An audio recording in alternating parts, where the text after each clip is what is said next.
સુરતની જહાંગીરપુરા પોલીસે બીઆરટીએસમાં મુસાફરોના મોબાઈલ ચોરી કરનાર સહિત 2 ગૃઢા ગુનેગાર સહિત એક રિસીવરને પણ 50 મોબાઈલ સાથે ઝડપી પડ્યા હતા. સુરતના જહાંગીરપુરા પોલીસ પેટ્રોલિંગ દરમિયાન બાતમીના આધારે બીઆરટીએસ બસોમાં ધક્કામુક્કી કરી મુસાફરોના ખિસ્સામાંથી મોંઘાદાટ મોબાઈલ ફોનની ચોરી કરનાર 2 રીઢાઓ અબ્બાસ અને અબ્દુલની ધરપકડ કરી હતી અને તેઓની ઝડપી લેતા 10 મોબાઈલ મળ્યા હતા. જ્યારે આરોપીઓની કડક પૂછપરછ કરતા તેઓના ઘરેથી વધુ 40 જેટલા મોબાઈલ મળ્યા હતા. તો આરોપીઓ મોબાઈલ ચોર્યા બાદ મોસીને વેચવા આપતા હોય જેને પણ પોલીસે ઝડપી પાડ્યો હતો. આરોપીઓએ રેલવે સ્ટેશન, મૈદરપુરા, ઓલપાડ, સાયણ સહિતના વિસ્તારોમાંથી મોબાઈલ ચોરી કર્યા હોવાની કબૂલાત કરી હતી.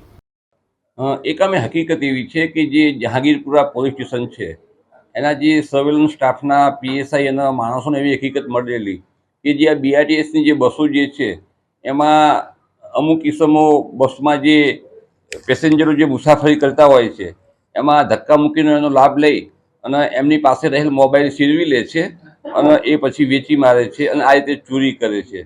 જેથી જહાંગીરપુરા પોલીસ સ્ટેશનના પીએસઆઈ ઘરિયા સાહેબે અને એમના સર્વેલન્સ સ્ટાફે વોચ રાખેલી અને એ અવારનવાર આ જે બીઆરટીએસની બસો છે એમાં પણ બેસી અને વોચ રાખતા જે પેસેન્જરો જે છે એમની જે હિલચાલ છે એના પર મુવમેન્ટ રાખતા.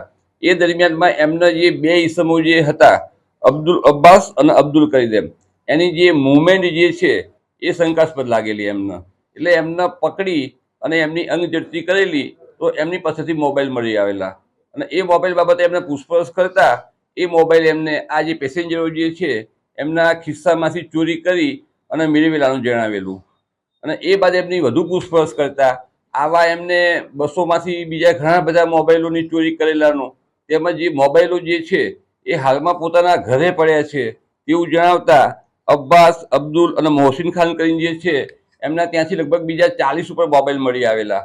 એમ કરીને કુલ લગભગ 51 મોબાઈલ પોલીસે આમાંથી રિકવર કર્યા છે. આ જે મોબાઈલ જે છે એ મોટાભાગે રેલવે સ્ટેશન, મૈદરપુરા, ઉલપાડ, સાયણ એ જે વિસ્તારના લોકો જે છે એમના ખાસ કરીને ચોરાણા છે. આ બાબતે જહાંગીરપુરા પોલીસ સ્ટેશનમાં જે 3 ફરિયાદ દાખલ થઈ છે. અમારા જ વિસ્તારના 3 મોબાઈલ એમાંથી ગયા છે. એ 3 ગુનામાં આરોપીઓને અટક કરવામાં આવ્યા છે. આ જે મોબાઈલ જે ચોરાણા છે એમાં આઈફોન છે, સેમસંગ છે, એવા વધુ કિંમતના મોબાઈલો પણ છે ખરેખર એમ.